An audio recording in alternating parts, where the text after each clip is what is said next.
Magandang araw sa inyong lahat. Ngayon ay tatalakayin namin ang mga katutubong sayaw mula sa iba't ibang rehiyon ng bansa at mga kontemporanyong sayaw. Una sa lahat, ano nga ba ang sayaw? Ang sayaw ay isang uri ng sining kung saan ginagamit ang paggalaw ng katawan kasabay ng tugtog o ritmo ng musika. Ito ay isang paraan upang may pahayag ng isang tao o grupo ang kanilang damdamin, kultura at tradisyon. Sa madaling salita, ang sayaw ay hindi lamang simpleng paggalaw ng katawan. Ito ay isang paraan ng pakikipag-usap gamit ang galaw kahit walang salita. Halimbawa, kapag nanonood tayo ng sayaw na tinikling, makikita natin ang mabilis na galaw ng paa ng mananayaw sa pagitan ng mga kawayan. Sa pamamagitan nito, naipapakita ang galing, disiplina, at kultura ng mga Pilipino. Ngayon, ay pag-usapan naman natin ang kahalagahan ng sayaw. Una, ang sayaw ay nagpapakita ito ng kultura at tradisyon ng isang lugar. Sa pamamagitan ng sayaw, nalalaman natin kung paano namumuhay ang mga tao noon at ano ang kanilang mga paniniwala. Halimbawa, ang karinyosa ay isang sayaw ng panliligaw. Nagpapakita ito ng pagiging mahinhin at magalang ng mga Pilipino. Ikalawa, ito'y nagbibigay ng aliw at kasiyahan sa mga tao. Karaniwang nakikita natin ang sayaw sa mga pista, kasalan at iba pang pagdiriwang. Dahil dito, naging mas masaya ang mga okasyon. Ikatlo, nakapagpapalakas ng katawan at nakabubuti sa kalusugan ang pagsasayaw. Kapag tayo ay sumasayaw, gumagalaw ang buong katawan. Kaya, ito ay isang magandang uri ng ehersisyo. Ikaapat, ang sayaw ay isang paraan ng pagpapahayag ng damdamin tulad ng saya, lungkot o pag-ibig. Halimbawa sa ilang sayaw ng panliligaw, pinapakita ng mananayaw ang kanilang damdamin sa pamamagitan ng galaw ng katawan, kamay at ekspresyon ng mukha. At ikalima, nagkakaisa ang mga tao sa pamamagitan ng sama-samang pagsasayaw. Kapag ang isang grupo o komunidad ay sabay-sabay na sumasayaw, mas napapalakas ang kanilang samahan at pagkakaisa. Mga katutubong sayaw. Ang katutubong sayaw ay tradisyonal na sayaw ng isang lugar na minanapa mula sa ating mga ninuno. Ipinapakita nito ang paraan ng pamumuhay, paniniwala at kaugalian ng mga tao noon. May mga apat na pangunahing uri ng katutubong sayaw. Una is ang sayawing panrelihiyon. May kaugnayan sa paniniwala at ritual. Halimbawa nito ay ang sinulog, sayaw na ginagawa bilang paggalang sa Santo Niño. Pangalawa, sayawing panlipunan, isinasayaw sa piyesta at kasiyahan. Ang halimbawa naman nito ay tinikling, sikat na sayaw na karaniwang ginagawa sa mga piyesta at kasiyahan. Pangatlo ay yung sayawing pandigma, nagpapakita ng katapangan. Ang halimbawa naman nito ay ang sagayan, sayaw ng mandaya at maranaw na nagpapakita ng lakas at paghahanda sa digmaan. Ang pang-apat naman na sayaw ay ang sayawing panliligaw, nagpapakita ng panunuyo o panliligaw. Ang halimbawa naman nito ay ang karinyosa, sayaw na nagpapakita ng romansa at panliligaw ng lalaki sa babae. Ang mga sayaw na ito ay nagpapakita ng kultura, tradisyon at paraan ng pamumuhay ng mga Pilipino. Modernong sayaw. Ang modernong sayaw ay mga sayaw na umusbong sa makabagong panahon. Mas malaya ang galaw at hindi gaanong nakabatay sa tradisyon. Madalas itong napapanood sa entablado, telebisyon at social media. Layunin ng modernong sayaw: magpapahayag ng sariling estilo at damdamin. Halimbawa, isang solo dance performance kung saan ipinakita ng mananayaw ang kanyang emosyon tulad ng lungkot o saya sa pamamagitan ng malayang galaw. Sumunod sa bagong uso o trend. Halimbawa nito ay ang pagsayaw ng mga trending dance tulad ng TikTok, choreography na mabilis kumalat sa social media. Magbigay aliw sa makabagong henerasyon. Halimbawa, mga grupo na sumasayaw sa concerts o events na modernong musika upang pasahin ang mga kabataan.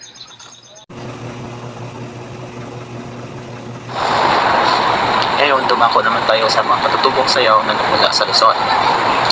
Una ay banga. Ang banga ay isang sayaw kung saan ang mga kababaihan ay umiigib ng tubig mula sa bundok habang may sunong na banga sa ulo. Karaniwang sinasayaw ito ng mga katutubo nating kalinga. Pangalawa naman ay ang Lahota Manilenya. Ito ay isang sayaw na ipinangalan sa Maynila at hango sa Castilian Ota. Gumagamit ang mga mananayaw mananayaw ng kastanyetas na gawa sa kawayan upang makalikha ng tunog habang sumasayaw. Pangatlo naman ay ang tinatawag na maglatik. Ang maglatik ay isang backward dance mula sa Binyan, Laguna. Ang mga lalaki ay may suot na baon ng niyog na pinapalo ito ayon sa ritmo ng musika at sinasayaw tuwing pesta habang handog or bilang handog kay San Isidro Labrador. Ang pangapat naman ay palo-palo. Palo-palo ay isang sayaw ng digmaan na nagpapakita ng pagkakaisa ng mga ipatan sa pagtanggol ng kanilang komunidad. Isinasayaw ito ng mga kalalakihan na nakasuot ng simpleng damit. At ang panglima naman ay ang pandango sa ilaw. Ang pandango sa ilaw ay isang masiklang sayaw mula sa lubang Mindoro, kung saan ang mananayaw ay nagbabalansin ng tatlong lampara, isa sa ulo at iisa sa bawat kamay habang sumasayaw. At ang pang-anim naman ay ang sayaw sa bangko. Ang sayaw sa bangko ay isang sayaw mula sa Pangasinan, kung saan ang mga mananayaw ay sumasayaw sa ibabaw ng itim na bangko. Magandang araw po sa lahat. Ngayon ay dadako naman tayo sa mga katutubong sayaw mula sa Visayas. Una ay ang Karanyosa. Ang Karanyosa ay isang tradisyonal na sayaw ng panliligaw mula sa Cebu na may impluwensyang Espanyol. Ang pangalan nito ay nagmula sa salitang Karanyoso na nangangahulugang kapaghan. Ipinapakita sa sayaw na ito ang mahigpit at romantikong paraan ng panliligaw noong unang panahon, kung saan gumagamit ang mananayaw ng panyo o pamaypay upang ipakita ang hiya at damping. Pangalawa ay ang kinikling. Ang kinikling naman ay isang sayaw mula sa Leyte na ipinangalan sa ibong tikling. Sa sayaw na ito, mabilis na gumagalaw ang mga mananayaw sa pagitan ng dalawang kawayan upang hindi mahiri ang kanilang mga paa. Ipinapakita nito ang liksi, koordinasyon at husay ng mga mananayaw. Sunod ay ang kuratsa. Ang kuratsa ay isang tradisyonal na sayaw ng panliligaw ng mga waray at karaniwang itinatanghal sa mga kasalan at mahalagang okasyon. So kung mapapansin natin, ang Karanyosa at kuratsa ay pareho tradisyonal na sayaw ng panliligaw. Gayunpaman, nagkakaiba lang sila sa estilo ng pagpapahayag ng pag-ibig. Ang Karanyosa ay mahithit, pino at romantiko ang galaw. Samantalang ang kuratsa ay masigla, mas mabilis at mas malabiro ang kilos ng mga mananayaw. Kaya pasamdam dito ang saya at enerhiya ng pagdiriwang. Samantala, ang Mazurka Bacolana ay isang sayaw mula sa Bohol na may impluwensyang Espanyol, sa ikapuri ng ballroom dance na naging tanyag noong ika-19 na siglo at nagpapakita ng elegante at formal na estilo ng pagsasayaw. Mayroon ding Escotis na nagmula sa salitang Chantish. Kilala ito sa kapis at aglan at karaniwang isinasayaw sa mga panlipunang pagtitipon. Ipinapakita nito ang kasiyahan at pakikisalamuhan ng mga tao sa kanilang komunidad. Panghuli ay ang pantomima. Ang pantomima ay isang tradisyonal na sayaw sa kasal na tinatawag ding Dance of the Dolls. Bakit? Kasi ginagaya nito ang galaw ng mga kalapati bilang simbolo ng pagmamahalan at pagkakaisa ng mag-asawa. Dahil dito, madalas itong bahagi ng mga seremonya ng kasal sa ilang lugar sa Pilipinas. Ang slide na ito ay tungkol sa katutubong sayaw mula sa Mindanao, partikular ng mga Maranao. Una, ang singkil. Ito ay isang tradisyonal na sayaw kung saan ang mananayaw ay maingat na gumagalaw sa pagitan ng mga kawayan. Kailangan dito ng bilis at husay para hindi maipit. May hawak din silang mga pamaypay at scarf, kaya nagiging mas elegante ang galaw. Ipinapakita nito ang disiplina at kagandahan ng kultura ng Maranao. Pangalawa, ang kapa malong-malong. Ang sayaw na ito ay nagpapakita ng iba't ibang paraan kung paano ginagamit at isinusuot ang malong. Sa pamamagitan ng sayaw, nakikita natin na ang malong ay hindi lang kasuotan, kundi bahagi rin ng kanilang pang-araw-araw na buhay at kultura. Dito naman tayo sa kandingan. Ang kandingan ay nagmula sa mga tausog sa Hulusulo. Ito ay isang tradisyonal na sayaw na karaniwang itinatanghal sa kasalan. Pinapakita nito ang impluensya ng kanilang sinaunang kultura at tradisyon sa mga seremonyang mahalaga sa kanilang buhay. Panghuli, ang pangalay. Ang pangalay ay isa ring sayaw ng mga tausog na kilala sa masining at detalyadong galaw ng kamay at daliri. Dito makikita ang pagiging elegante at kontrolado ng galaw ng mananayaw. Ang susunod kong tatalakayin ay tungkol sa mga modernong sayaw mula ika-19 hanggang sa ika-21 siglo. Ang sayaw ay hindi lamang isang simpleng galaw ng katawan. Ito ay isang paraan ng pagpapahayag ng damdamin, kultura at pagbabago ng lipunan. At habang nagbabago ang panahon, nag-iiba rin ang estilo ng sayaw. Noong ika-19 na siglo, ang mga sayaw ay mas formal at elegante at karamihan ay nagmula sa Europa. Una ay ang balse o waltz. Ang balse o waltz ay isang ballroom dance na isinasayaw ng pares. Ito ay kilala sa maayos at paikot na sayaw at sumusunod ng kumpas na 3x4. Ito ay ipinapakita ang kagandahan at disiplina ng pagsasayaw. Pangalawa naman ay ang ballet.